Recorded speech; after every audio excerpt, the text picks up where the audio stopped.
I was thinking about, when you were talking about this idea you were doing, and I was thinking about great loves. Yeah. And we all have our love of our partner and family, and I was thinking about my childhood and what a special childhood I had, and kind of cruised through childhood and teenage years with really not a care in the world. And I felt great love from my parents, and I had great friends.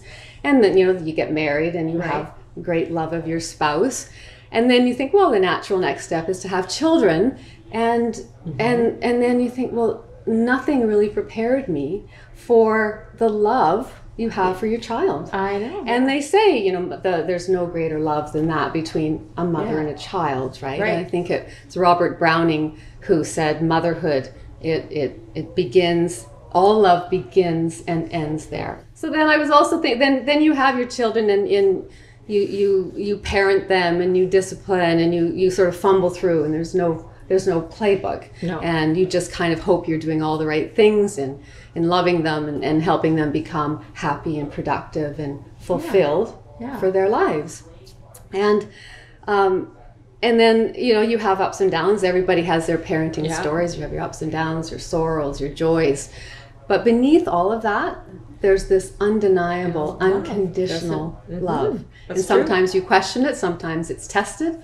But, it's always there. When you think of those times, and I often think it's in times of struggle and times of trauma that it really hits home. And I look back at parenting my two daughters, and I think of some instances. Like, I remember ending my 6-month maternity leave with my oldest child and going back to work and handing my infant child over to a daycare worker. And I remember that feeling, how horrible that was. And I remember leaving forgetting to pick up my young daughter at her elementary school for lunch. And I remember her quivering voice on the phone, calling from the school office, "Where are you?"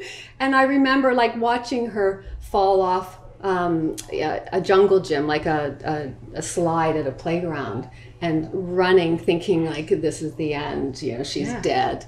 And then finally, I remember leaving my eldest at her dorm at university, and then just thinking, how the heck did she grow up so fast? I know. And so I think, what is that feeling like? And for me, each of those instances, and there were many in our lives, parenting, it generated this visceral reaction in me, in each of those and many other events in their lives, where it's a physical, gut-wrenching, tears, heart-racing, panic feeling. And I remember feeling in each of those, I didn't realize I had emotions like that. I didn't realize that was a part of me, and in a sense it kind of catches you off guard, and you think, what is that feeling? Where is that from?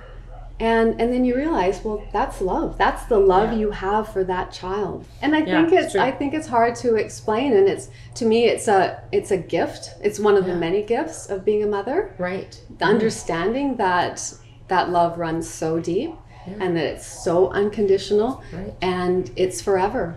And it's the bond is there, and will always be. It's an incredible thing. And I think, as I said, there's no playbook to being a parent, and you just fumble your way through.